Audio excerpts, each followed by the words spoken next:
I felt him before I saw him. You know that sensation when someone's watching you? That prickle at the back of your neck, that sudden awareness that you're not alone? It was like that, but stronger. Magnetic. Impossible to ignore. I turned and there he was. Picture this with me. Really picture it. A man standing at the entrance to the hall, framed by the massive doorway like he was meant to be there, like the entire room had been designed just to showcase this moment. Tall, easily over 6 feet. Broad shoulders that filled out his dark jacket perfectly. But it wasn't his size that made me catch my breath. It was everything else. His hair was dark, almost black, but when the candlelight hit it, you could see hints of deep brown, like aged whiskey. It fell just slightly over his forehead, artfully disheveled in a way that looked both careless and intentional. And his face, God, his face. Sharp jawline, high cheekbones, a mouth that looked like it knew secrets it would never tell. He was beautiful in that dangerous way, you know? The kind of beautiful that comes with a warning label. But it was his eyes that really got me. Are you listening? Because this is important. His eyes were silver gray, like storm clouds right before lightning strikes. And they were looking directly at me. Not scanning the room. Not searching. Just locked on me. Like he knew exactly where I'd be. Like he'd come here, specifically to find me. And the strangest thing? I felt like I knew him. Not just knew of him, but knew him. Deep in my bones.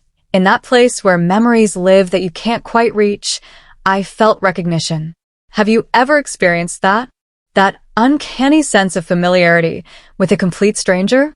That feeling that you've met before in another life, in another time, in another world? It's unsettling, isn't it? It makes you question everything you think you know about yourself. The crowd had noticed him too. Of course they had. How could they not? Conversations were faltering, dying mid-sentence. Heads were turning. Women were staring, some with curiosity, some with interest that was decidedly less than innocent. Men were watching too, but differently. Warily, like they recognized a threat when they saw one. And through it all, he just stood there. Perfectly calm. Perfectly still. Watching me with those impossible eyes. I should have looked away. You know I should have. I was the Luna Queen. I was married to the most powerful alpha in the kingdom. I was standing in a room full of pack members, pack leaders, visiting dignitaries. I should have turned my back, found my husband, stayed exactly where I belonged. But I didn't. I couldn't. Because in that moment, with his eyes on mine and the rest of the world fading into background noise, I felt something I hadn't felt in longer than I could remember. I felt alive. Truly alive. Not just going through motions, not just playing a role, but actually genuinely alive. Does that shock you? Does it scandalize you? Or, do you understand? Do you know what it's like to live a life that's been chosen for you, scripted for you, laid out before you were even old enough to have a choice? Do you know what it's like to wake up one day and realize you've become a character in someone else's story? He started walking toward me. Not quickly. Not slowly. Just steadily. Purposefully. Like he had all the time in the world, and he knew exactly where he was going. The crowd parted for him, without even seeming to realize they were doing it. Like water flowing around a stone. Like he had some invisible force field that gently pushed people aside. Each step brought him closer. And with each step, I could feel my heart beating faster. Louder. So loud, I was sure everyone in the room could hear it. Boom. Boom. Boom. Like a war drum announcing something momentous, something inevitable, something that couldn't be stopped. I was acutely aware of everything in that moment. The way the candlelight played across his face as he moved. The way his jacket fit across his shoulders. The way people's eyes followed him, trying to figure out who he was, where he'd come from, what he wanted. The way the music seemed to swell, as if the orchestra had noticed him too, and decided to provide a soundtrack for this moment. And I was aware of something else. Someone else. Alaron. I didn't have to look to know he was watching. I could feel it. That heavy, possessive weight of his gaze from across the room, from his throne, from his position of power and authority. I could practically feel the temperature in the room dropping, the air growing thicker, heavier, harder to breathe. But I still didn't look away from the stranger. He stopped in front of me, close enough that I could see the flecks of darker gray in his eyes, like shards of slate. Close enough that I could smell him. Something woodsy and clean, like pine forests after rain. Close enough that I had to tilt my head slightly to meet his gaze. "Luna," he said, and his voice was exactly what I'd expected. Deep, rich, smooth as expensive whiskey. The kind of voice that could convince you of anything if you listened to it long enough. Just that one word. My title.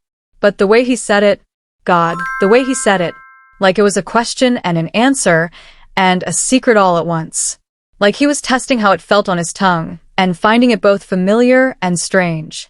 "I don't believe we've met," I managed to say, and I was proud of how steady my voice sounded. How regal. How completely at odds with the chaos happening inside my chest. His lips curved into the slightest smile. Not quite a smirk, but close. Like he knew something I didn't. "Haven't we?" he asked, and there was something in his tone that made my breath catch. A suggestion. An implication. A memory that wasn't quite there. And then he did something that made the entire room gasp. He held out his hand to me. Not a handshake. Not a formal greeting. An invitation to dance. I should have refused. You're thinking it. I'm thinking it. Everyone in that room was thinking it. The Luna Queen doesn't dance with mysterious strangers who appear out of nowhere. The Luna Queen doesn't accept invitations from men who aren't her mate, her husband, her king. But here's what you need to understand. Here's what I need you to feel, to really comprehend. In that moment, refusing felt impossible. Not difficult. Not inadvisable. Impossible. Like refusing to breathe. Like refusing gravity. My hand moved before my brain could stop it. My fingers touched his palm, and I swear to you, I swear on everything I hold sacred, there was a spark. An actual, physical spark of electricity that jumped between our skin. Static, maybe. Chemistry, probably. Magic, possibly. Whatever it was real. His fingers closed around mine, warm, strong, gentle, and he led me to the center of the floor. The crowd moved back, creating a circle around us like we were performers about to put on a show. And maybe we were. Maybe that's exactly what this was. The music changed. Of course it did. The universe has a sense of dramatic timing, doesn't it? The waltz shifted into something slower, more intimate, more dangerous. The kind of music you feel in your chest, in your bones, in places you don't talk about in polite company. His other hand found my waist, and mine rested on his shoulder. Standard position for a waltz. Nothing scandalous. Nothing inappropriate. But God, it felt like everything. We started to move. Have you ever danced with someone and felt like your bodies just knew what to do? Like you'd practiced together for years. Like you'd done this 1,000 times before? That's what this was like. Effortless. Seamless. Perfect. He led and I followed, but it didn't feel like leading and following. It felt like breathing. Like we were two parts of the same whole, moving in perfect synchronization because we couldn't move any other way. 1, 2, 3. 1, 2, 3. Our feet glided across the marble floor, and the world spun around us. The faces in the crowd blurred into smears of color. The chandeliers became streams of light. Everything faded except him. His eyes. His hand on my waist. His breath, close enough to feel. "You dance beautifully," he murmured, his voice low enough that only I could hear. "So do you," I replied, and I meant it. "Where did you learn?" "Somewhere you've been," he said cryptically. "Somewhere you've forgotten." What does that mean? I wanted to ask. I should have asked. But before I could form the words, he spun me, and the world tilted, and when I came back to face him, his expression had changed. Become more serious. More intense. "Do you trust your memories, Luna?" he asked. The question hit me like a physical blow. Strange. Specific. Pointed. What kind of question is that? The important kind. His eyes searched mine, looking for something. "Do you remember choosing this life? Or do you remember being chosen for it?" My feet faltered. Just for a second, just for a heartbeat, but enough that he had to steady me, his grip on my waist tightening. "I don't. I started, but he cut me off. Don't answer now, he said softly. Just think about it. Think about what you remember and what you don't. Think about the gaps, Luna. Think about the empty spaces where memories should be. Gaps? What gaps? I wanted to protest that my memories were fine, that I remembered everything, that there were no empty spaces. But even as I formed the thought, I felt something cold slide down my spine. Because he was right. There were gaps, weren't there? My childhood was fuzzy. My adolescence was a blur. I remembered becoming Luna, remembered the ceremony, remembered taking Oleron's hand and promising forever. But before that was mist and shadow and fragments that didn't quite connect. How had I never noticed that before? Who are you? I whispered, and this time it wasn't a polite question. It was a demand. A plea. A desperate need to know. He smiled, but it was sad. Regretful. Someone who knew you before, he said. Someone who... But he never finished that sentence. Because that's when it happened. The music stopped. Not a natural ending. Not a gentle fade out. It just stopped. Cut off mid-note like someone had severed a wire. The sudden silence was deafening, so complete and total that you could have heard a pin drop in the furthest corner of the hall. Every head turned. Every eye focused on the same point. The throne. Alpha King Oleron was standing. And if you've never seen an Alpha King truly angry, truly furious, truly at the absolute edge of his control, then you can't imagine what that looked like. Picture the most terrifying thing you can imagine, multiply it by 1,000, and you're maybe halfway there. His face was a mask of barely controlled rage. His eyes, normally a warm amber, had shifted to that bright, burning gold that meant his wolf was right at the surface, fighting to break free. His hands were clenched into fists so tight that I could see his knuckles had gone white even from across the room. And the power rolling off him? God, the power. It filled the entire hall like a tsunami, crushing down on everyone with such force that I saw people actually take steps backward, actually flinch away. This was what an Alpha King looked like when someone had crossed a line, when someone had dared to touch what was his. And what was his was me. The mystery man hadn't released me yet. His hand was still on my waist, my hand still on his shoulder, and we stood there frozen in the center of the floor like statues, like targets, like sacrifices on an altar. Time seemed to slow down. Or maybe it sped up. I couldn't tell. All I knew was that I was aware of everything with painful, crystal clarity. The sound of my own breathing. The racing of my heart. The weight of the dress on my body. The warmth of the stranger's hand against my waist. The cold marble under my feet. The hundreds of eyes watching us. And Oleron's fury, burning so hot I could practically feel it from across the room. When he spoke, his voice filled every corner of the hall. Deep. Powerful. Absolute. The voice of a king who had never been questioned, never been disobeyed, never been challenged. Bring him to my court. 4 words. Just 4 words. But they carried the weight of a death sentence. The royal guards moved immediately, as if they'd been waiting for the command. 6 of them, huge and intimidating in their ceremonial armor, converging on us from different directions. Their faces were impassive, professional, but I could see the wariness in their eyes. They didn't know who this stranger was either, but they knew he was dangerous. You could see it in how they moved, how they positioned themselves, how their hands stayed close to their weapons. The mystery man finally released me. Slowly. Reluctantly. His hand slid from my waist, and I felt the loss of contact like a physical ache. His silver-gray eyes met mine one last time, and in them I saw what? Regret? Warning? Promise? Remember what I said, he told me quietly, his voice pitched for my ears only. Think about the gaps, Luna. Think about what you've forgotten. And ask yourself why you forgot it. Before I could respond, the guards surrounded him. They didn't touch him. Not yet, but their presence was clear. A command. An escort. A cage made of bodies and authority. He went with them without resistance. Didn't fight. Didn't protest. Just turned and walked toward the throne with his head high and his shoulders back, like he was approaching a business meeting instead of a king's judgment. The guards flanked him, creating a processional through the crowd, and everyone watched in absolute silence. I stood there alone on the dance floor, feeling the eyes of the entire court on me now. Judging, analyzing, whispering behind their hands and their fans and their carefully neutral expressions. The Luna Queen who had danced with a stranger. The Luna Queen who had let him touch her. The Luna Queen who had, even if only for a moment, forgotten her place.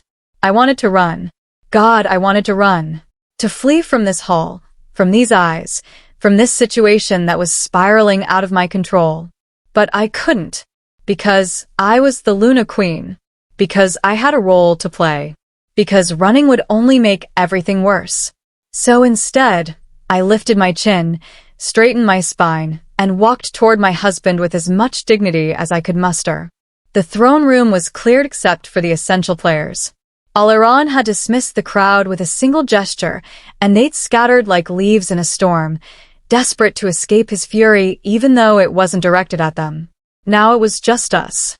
The king, the Luna, the mystery man, and the guards, standing at strategic positions around the room, hands on weapons, ready for anything. Alaron hadn't sat back down on his throne. He stood in front of it, radiating power and barely controlled violence. Up close, his rage was even more terrifying. I could see the tension in every line of his body, could see his wolf so close to the surface that his eyes kept flickering between amber and gold.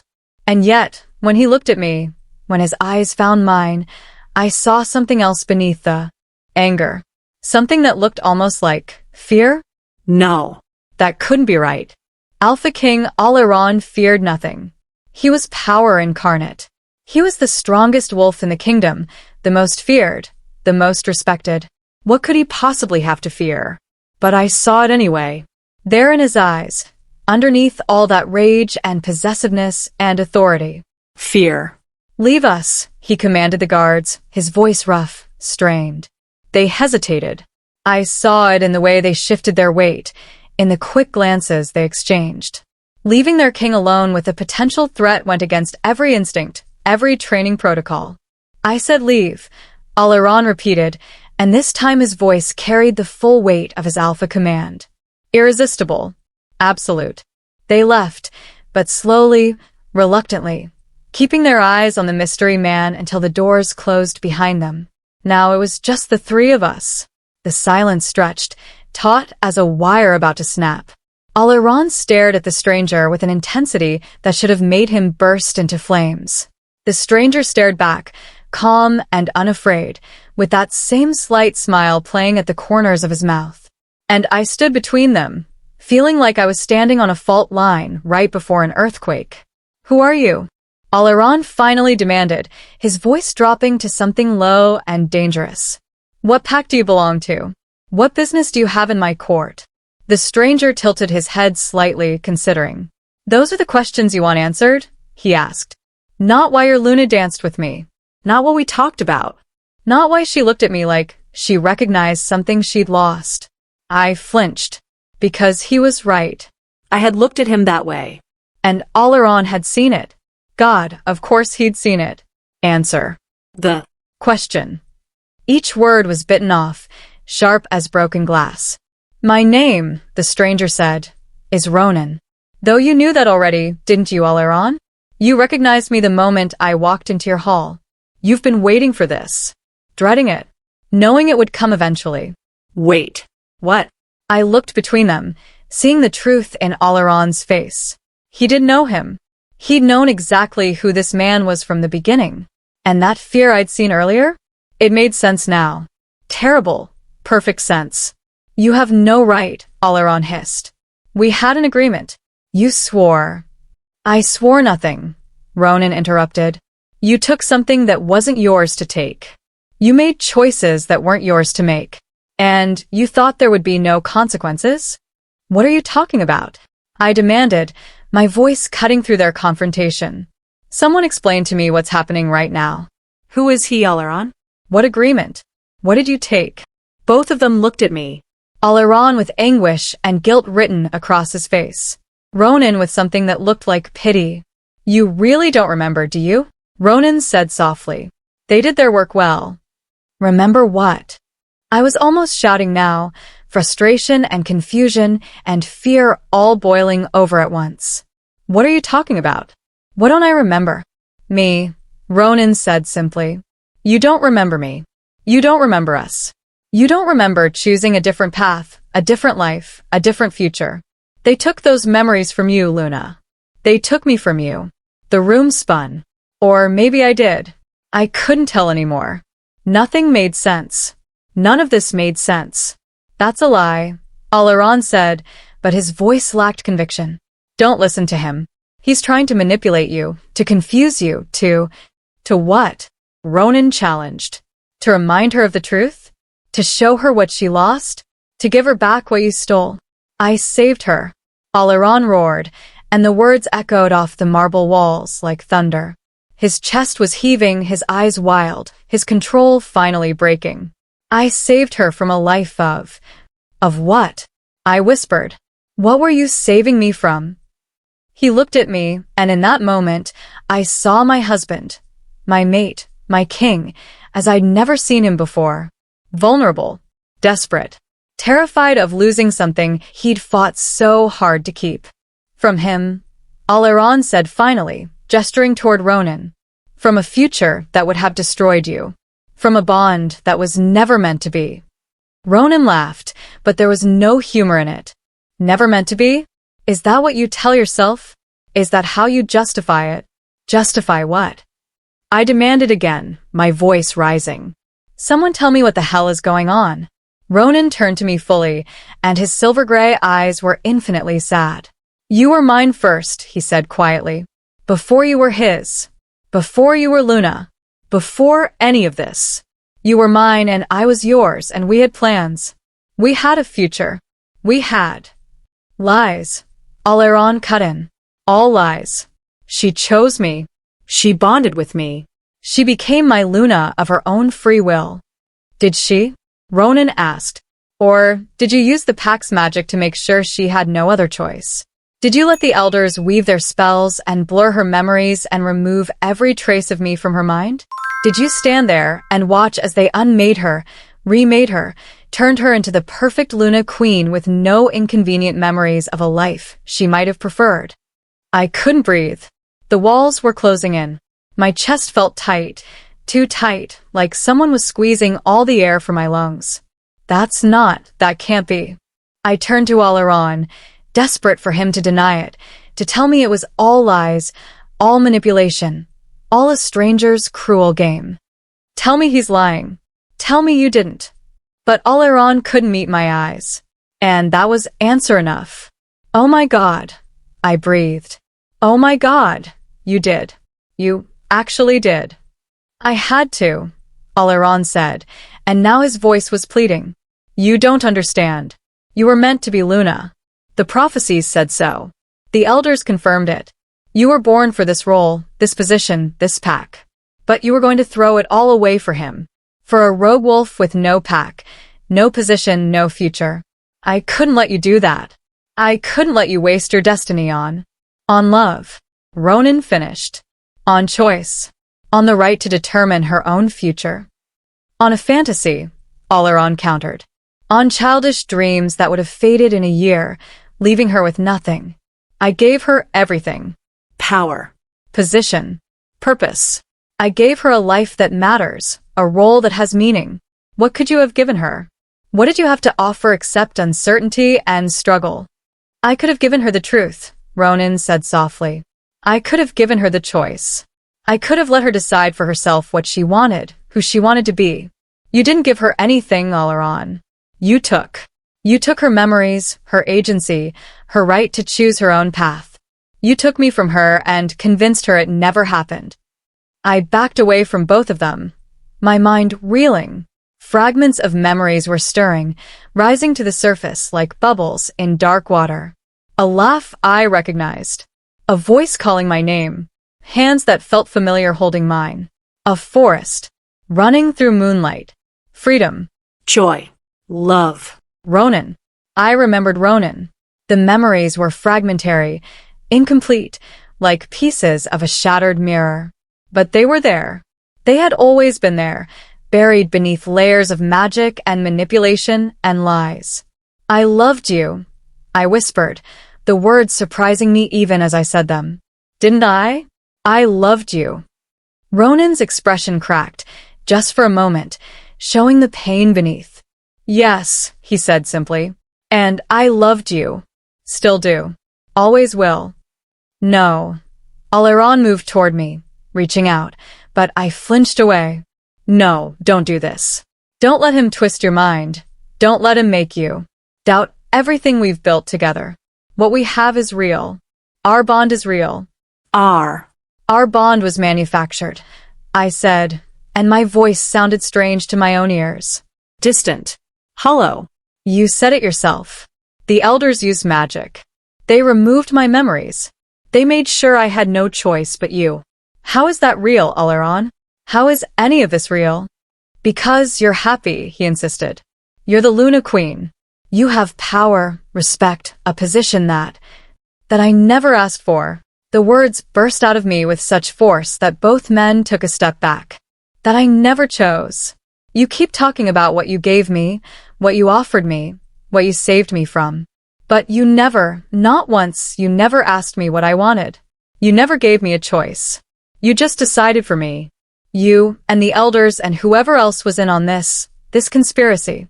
You decided my life for me, and you didn't even have the decency to let me remember that I'd wanted something different.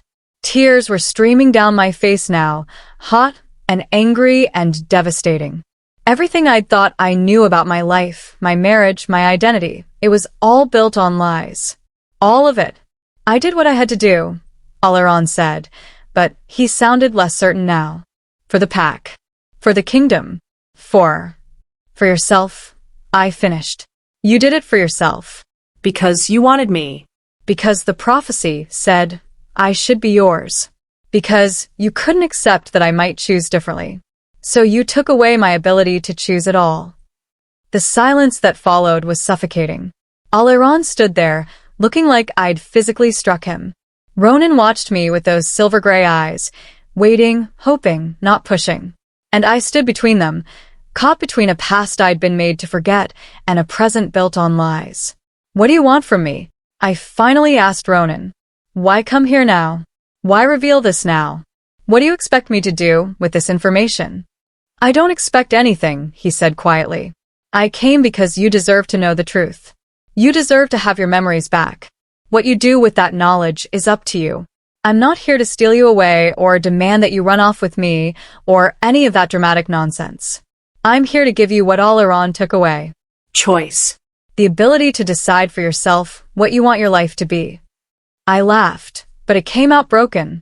Choice. What choice do I have? I'm the Luna Queen. I'm bonded to Alairon. The entire kingdom depends on our partnership. You think I can just walk away from that? You think I can just... Yes, Ronan interrupted firmly. Yes, I think you can do exactly that if it's what you want. Bonds can be broken. Positions can be abdicated. Lives can be remade. The question isn't whether you can. The question is whether you want to. I turned to Alairon, who looked like he was barely holding himself together. Is he right? I asked. Can the bond be broken? A muscle worked in Alairon's jaw. Technically, yes. But the consequences would be. I don't care about consequences, I said. I'm asking if it's possible. Yes, he admitted reluctantly. It's possible. And my memories? Can they be fully restored? This time he didn't answer right away. Just looked at me with such pain, such desperate longing, that I almost took it back. Almost told him it didn't matter, that we could move forward, that we could pretend this conversation never happened. Almost. The elders would have to perform the reversal, he said finally. It would take time. And you might not like what you remember. The person you were before, she had different dreams, different wants. She might not want this life at all. That's what you're afraid of, isn't it? I said, understanding dawning. You're not afraid of losing your Luna Queen. You're afraid that if I remember who I really was, I won't want to be her anymore. I won't want to be yours. He didn't deny it. Couldn't deny it. The truth was written all over his face. I need time, I said, backing toward the door. I need space. I need to think. I can't. I can't make this decision right now. With both of you standing here, with everything so fresh and raw and confusing. I need. Take all the time you need, Ronan said gently. No. Alaron's voice was sharp, commanding. No, you can't leave. We need to discuss this. We need to. Need to what? I challenged. Convince me? Manipulate me again? Make sure I fall in line. That's not what I don't know what you meant. I shouted. I don't know anything anymore. My entire life is a lie. My memories are manufactured. My bond is artificial. And you want me to just, what? Stay here and pretend everything's fine? Make a decision before I even know what my options really are?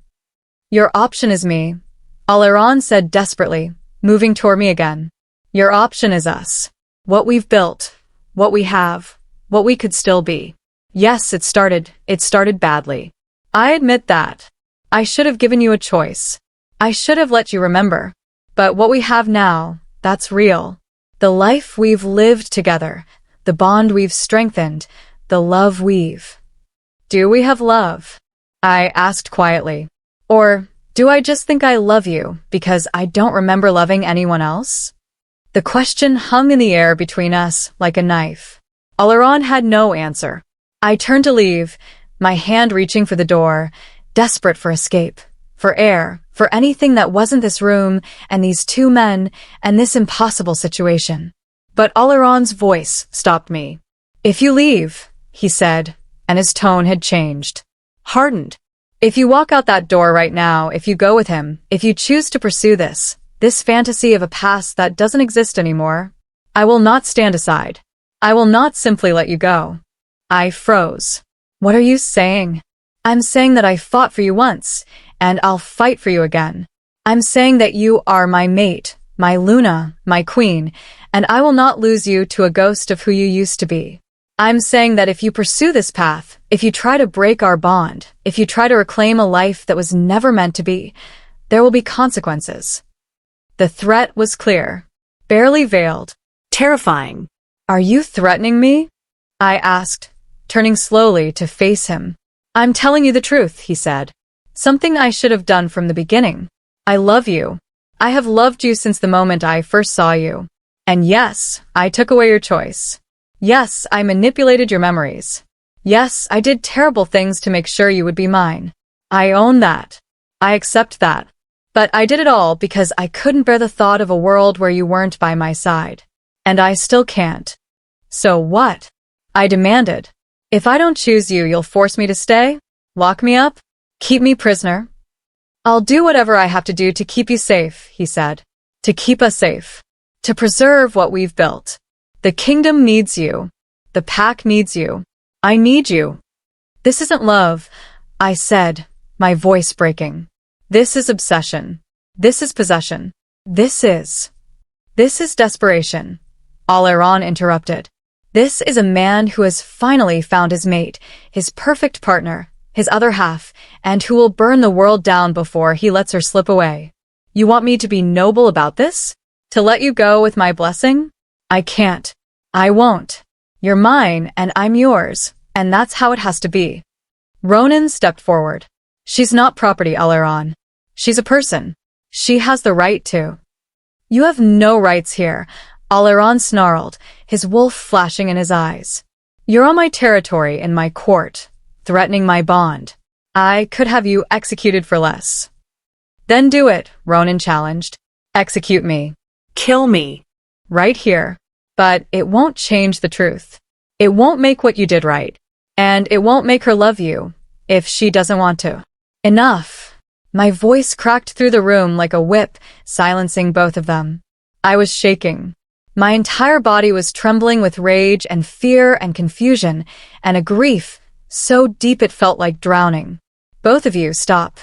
I commanded, and perhaps for the first time since this whole mess began, I felt like the Luna Queen I was supposed to be. Stop treating me like I'm something to be won or lost. Stop talking about me like I'm not standing right here. Stop making decisions about my life without consulting me. I looked at Oleron. You say you love me, but you won't let me choose. You say you need me, but you won't trust me to decide for myself what I need. That's not love. That's fear. That's control. Then I turned to Ronan. And you say you came here to give me choice, but you dropped a bomb in the middle of my life and expected me to know what to do with it. You gave me fragments of memories and asked me to build a future on them. How is that fair? Both men started to speak, but I held up my hand.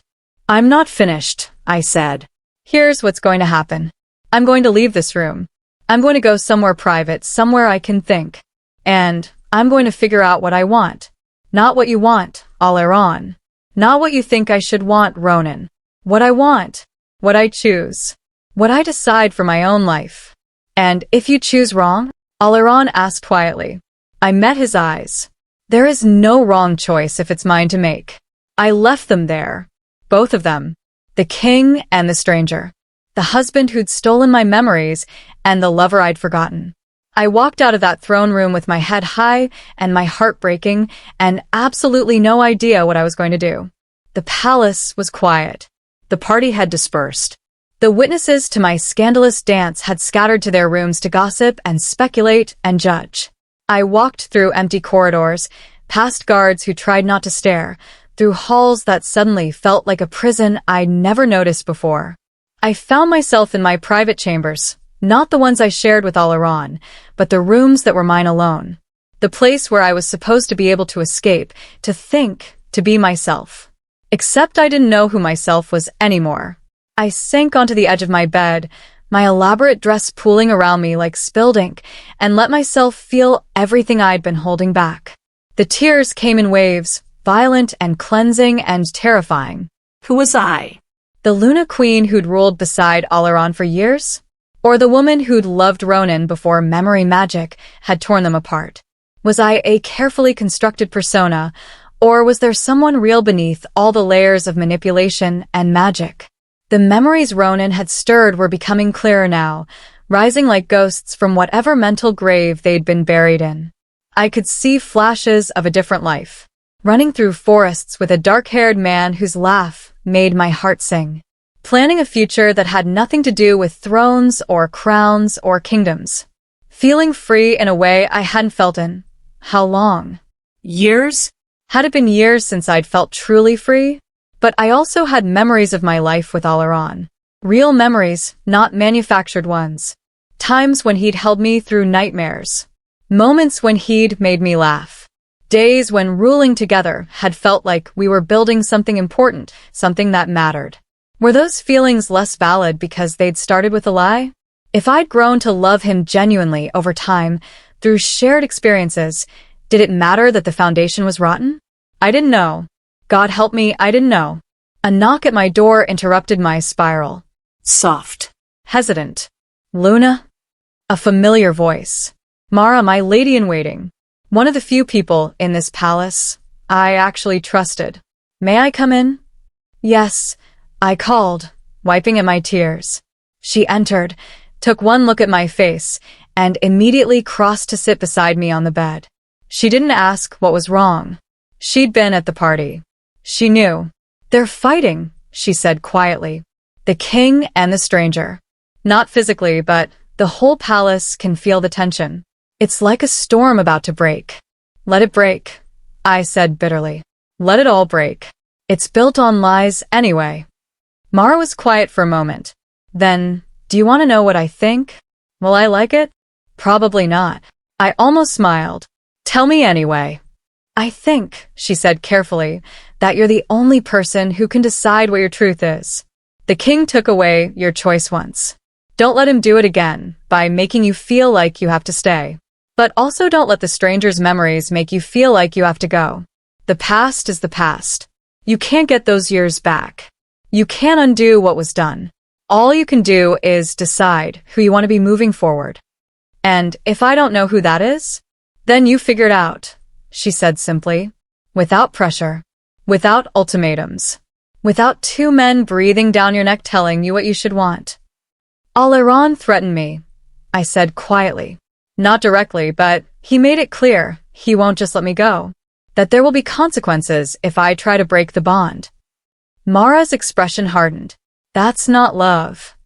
I know, but it might be the reality I have to deal with. Or, she suggested, it might be a bluff. He's scared. Scared people say things they don't mean. Make threats they won't follow through on. And if it's not a bluff? She met my eyes steadily. Then you'll deal with that too. You're stronger than you know, Luna. Stronger than he knows. Stronger than you've had to be for a long time. But you're still in there. The real you. The one who hasn't been buried by duty and responsibility and other people's expectations. Find her. Ask her what she wants. And then be brave enough to go after it. After Mara left, I sat there for a long time, thinking about her words. About choice. About truth. About who I was versus who I'd been made to be. And slowly, pieces started clicking into place. The gaps in my memory weren't just about Ronan. They were about me. About the person I'd been before I became Luna. I couldn't remember my own dreams, my own ambitions, my own desires separate from my role. I couldn't remember who I'd wanted to be before everyone told me who I should be. That was the real theft, wasn't it? Not just stealing my memories of Ronan, but stealing my memories of myself. Of the girl who'd had her own thoughts, her own plans, her own identity.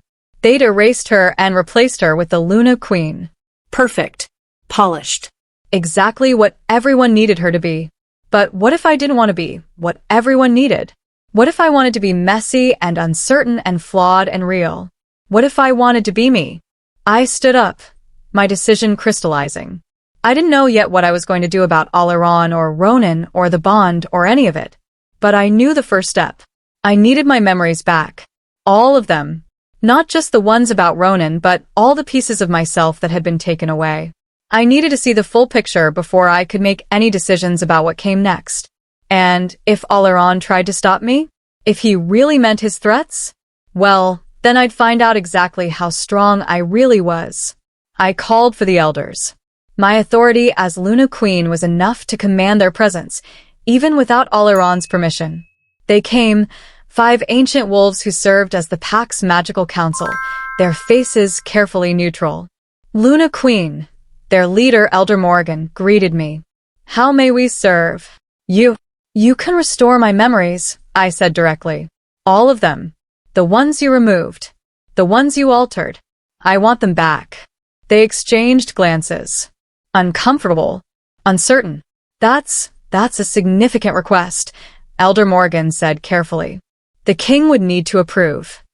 The king doesn't own my mind, I interrupted.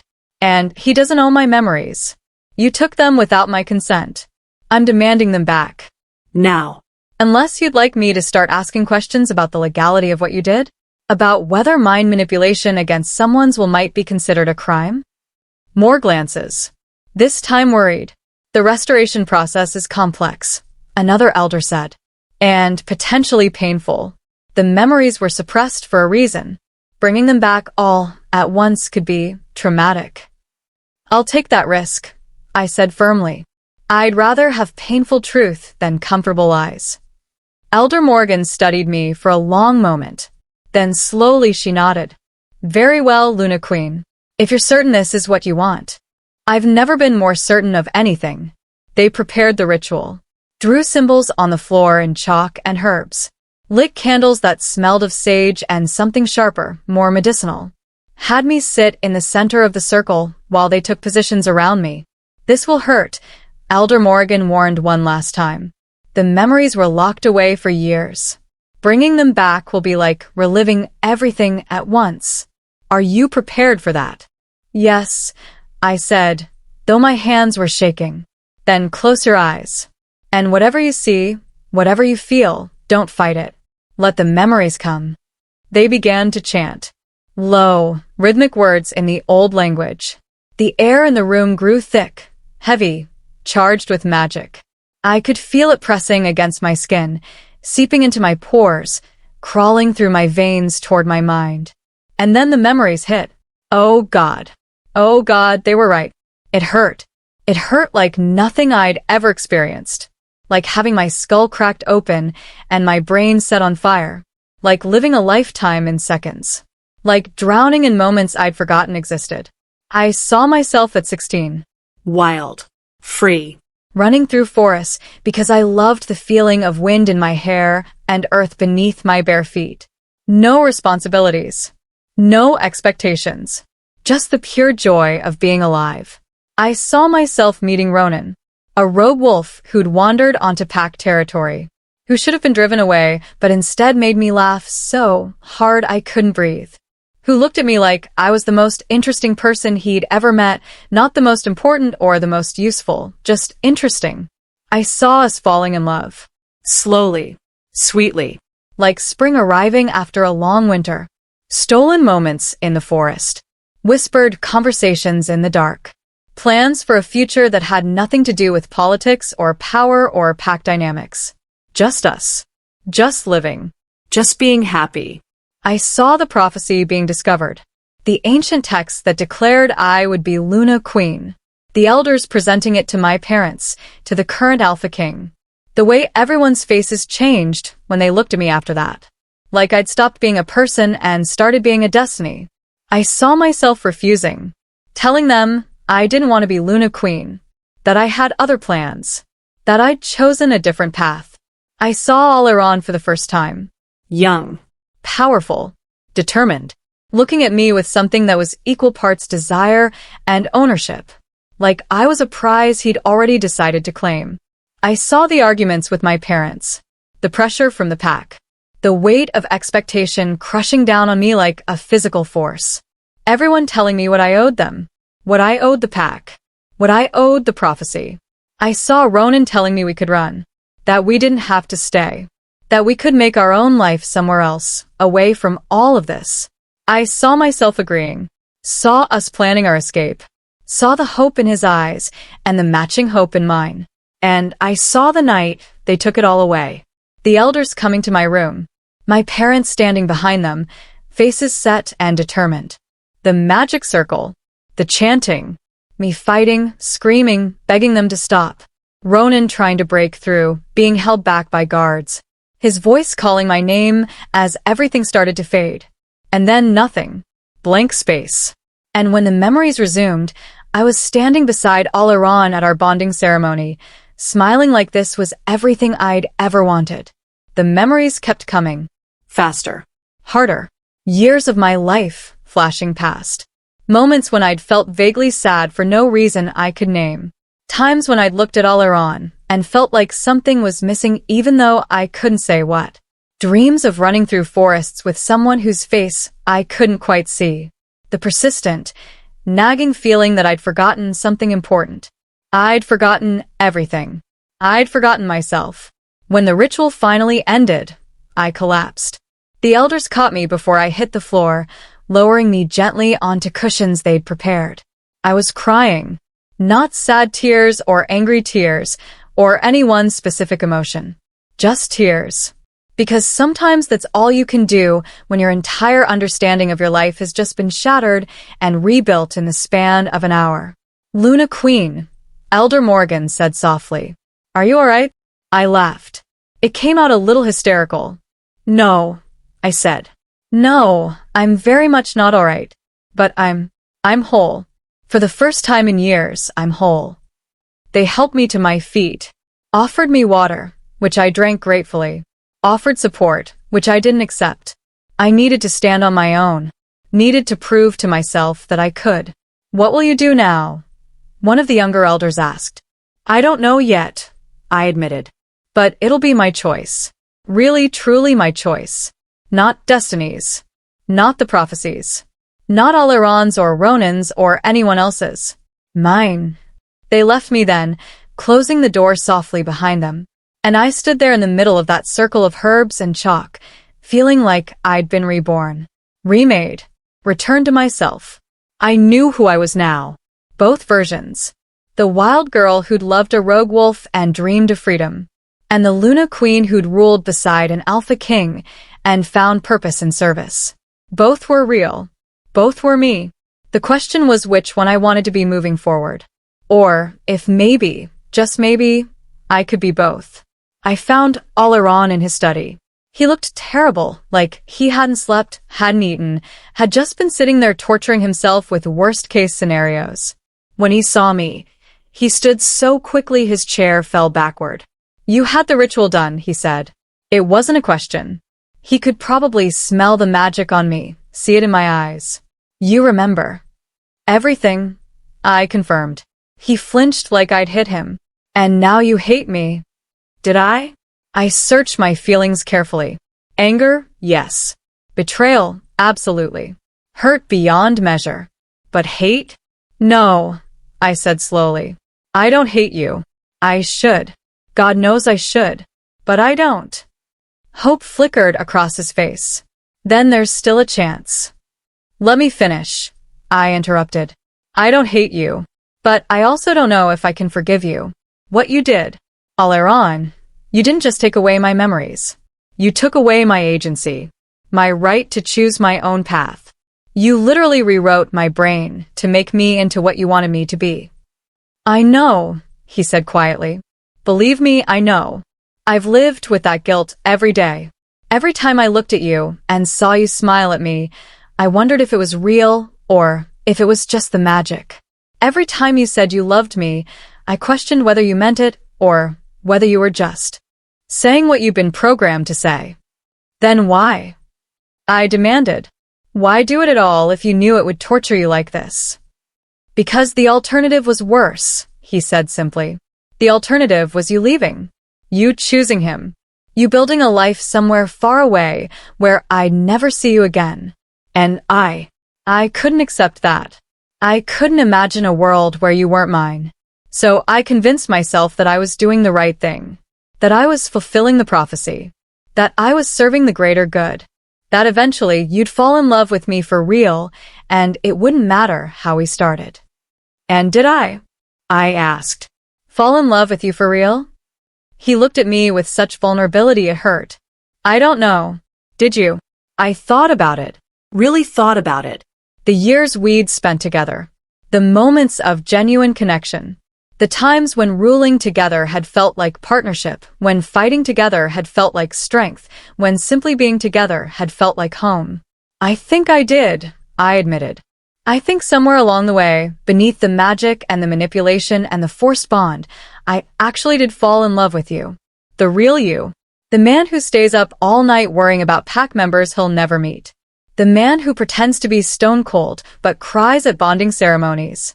The man who tries so hard to be worthy of his crown that he sometimes forgets to be human. Oleron's eyes were bright with unshed tears. Then stay. Please. I know I don't deserve it. I know I have no right to ask. But stay. We can start over. We can build something real this time, with no lies between us. I'll spend the rest of my life making this up to you. I swear it. And if I can't, I ask gently, if the knowledge of what you did is too much, if every time I look at you, I remember that you took away my choice, then I'll let you go, he said, and I could hear how much it cost him to say it. I'll break the bond. I'll step aside. I'll do whatever you need me to do. Because you were right before. What I was doing wasn't love. It was possession. It was fear. And if I really love you, if I really want what's best for you, then I have to be willing to let you choose, even if you choose to leave. I found Ronan in the guest quarters where he'd been confined. Not in prison exactly, but definitely under guard. When I entered, he was standing by the window, looking out at the forest beyond the palace walls. You remember, he said without turning around. How did you know? I can see it in your reflection. The way you're standing.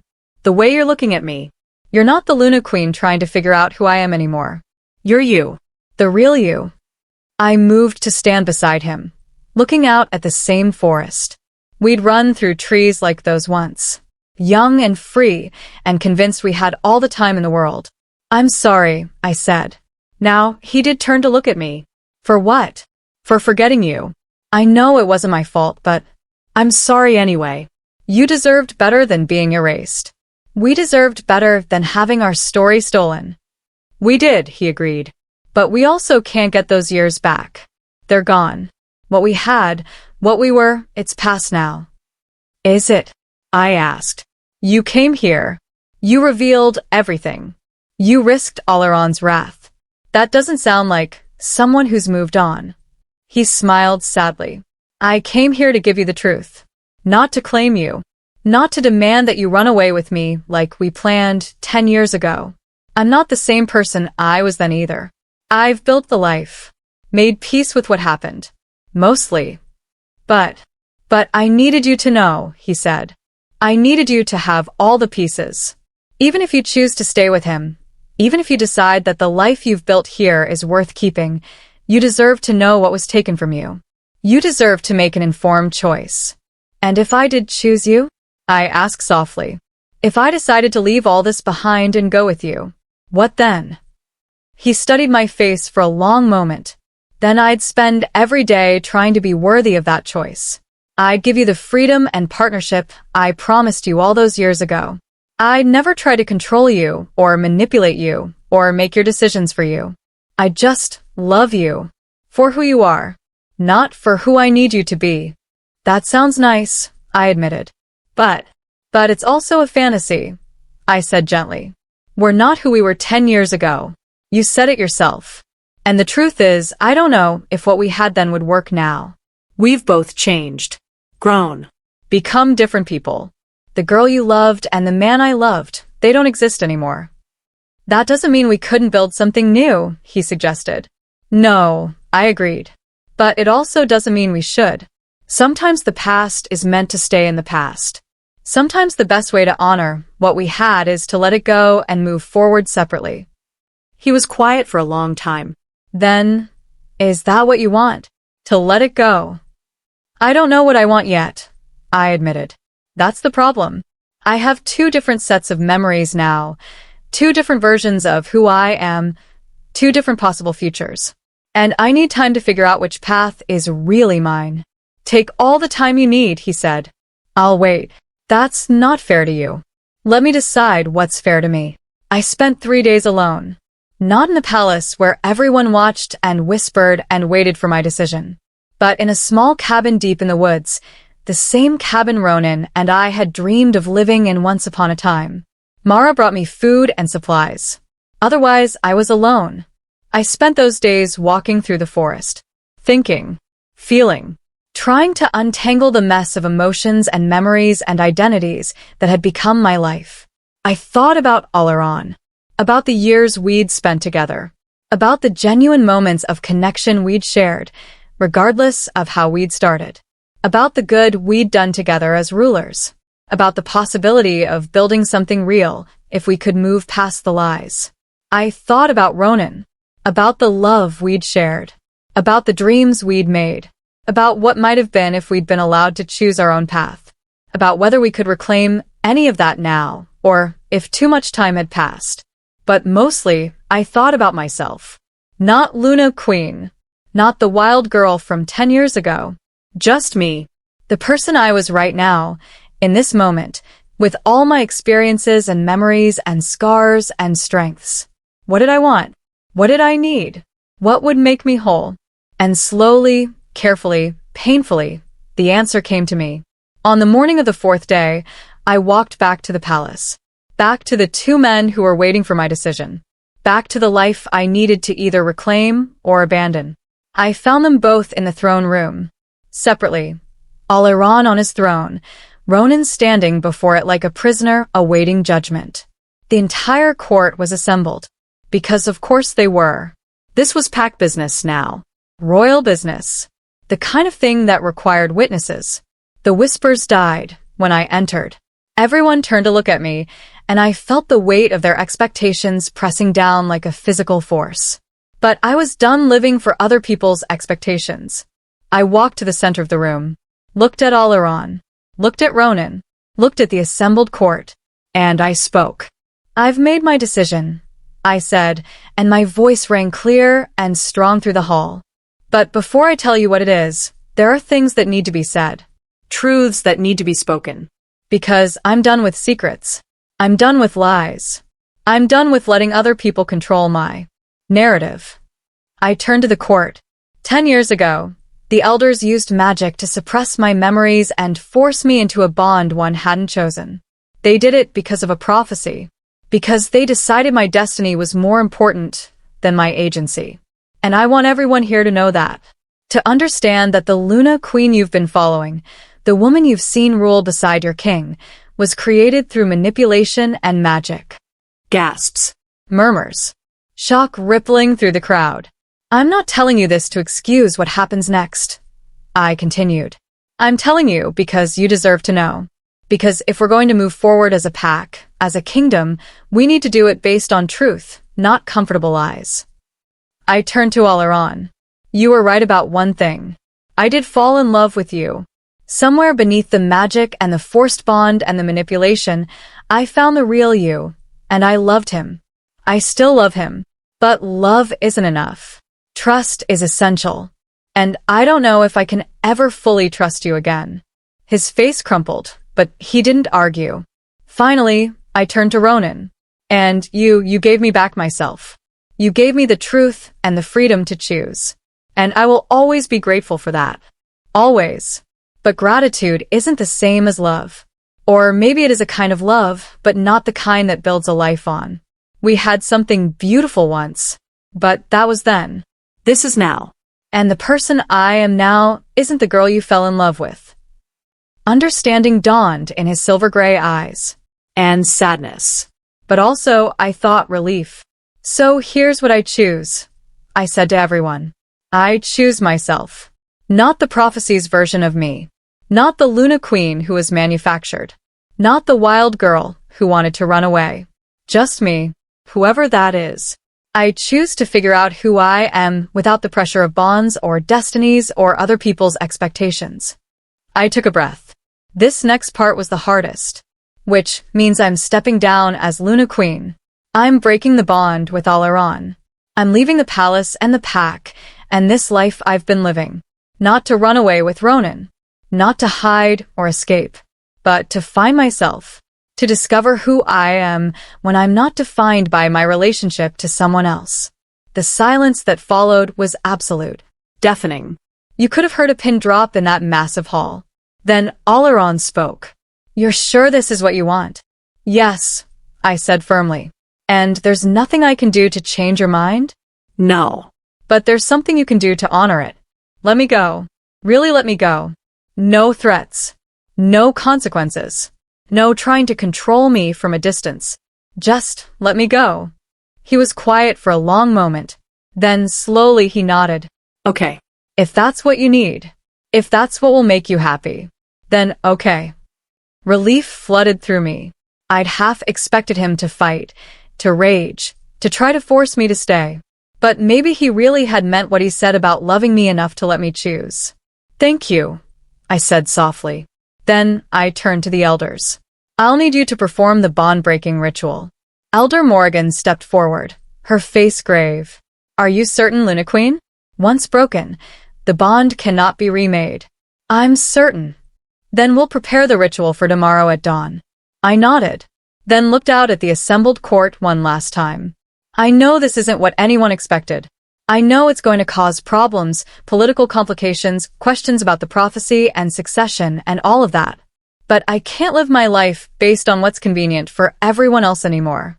I have to do what's right for me. And this is right for me. Some faces showed understanding. Some showed anger. Some showed confusion. But I didn't care. For the first time in 10 years, maybe for the first time in my entire life, I was making a choice purely for myself. And it felt like flying. I live in the forest now. Not the cabin Ronan and I once dreamed of, but a different one. Smaller. Simpler. More suited to one person finding their way. I spend my days learning who I am. What I like. What I want. Without anyone else's expectations clouding my judgment. Sometimes Oleron writes to me. Careful letters that never pressure, never demand. Just update me on pack business and ask if I'm well. I write back sometimes. Short responses that don't promise anything, but don't close the door completely either. Maybe someday we can be friends. Maybe someday I can forgive him completely. But not yet. Ronan left the territory a month after I made my choice. He understood what I was doing, why I needed to do it alone. Before he left, he told me he'd always love me, but that he wanted me to be happy more than he wanted me to be his. I think maybe that's the kind of love that lasts. The kind that wants what's best for someone even when it's not what's best for you. The pack has adjusted.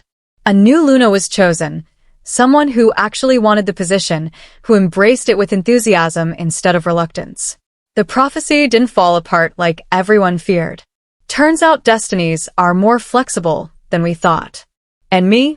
I'm learning to be okay with uncertainty, with not having all the answers, with being a work in progress instead of a finished product. I'm learning that choosing yourself isn't selfish, that walking away from a life that doesn't fit isn't failure, that sometimes the bravest thing you can do is admit that everything you thought you knew was wrong and start over. I don't know what my future holds. Don't know if I'll ever return to the pack or find a new one or continue living alone in these woods. Don't know if I'll ever find love again or if I even want to. But I know this. Whatever I choose, it will be my choice. Really, truly, completely mine. And that's enough. That's more than enough. That's everything. So here you are, at the end of this journey with me. You've walked through every revelation, every heartbreak, every impossible decision. You've felt what I felt, Seen what I saw. and now you know the truth. Sometimes the most important person to choose is yourself. What would you have done in my position? Would you have stayed with Oleron, tried to rebuild on a broken foundation? Would you have chosen Ronan, reclaimed that lost love? Or would you have done what I did, walked away from both to find yourself? Think about it. Because maybe somewhere in your own life, you have a choice to make too. Maybe there's a version of yourself you've forgotten. Maybe there's a life you're living that was chosen for you instead of by you. And maybe, just maybe, it's time to remember who you really are,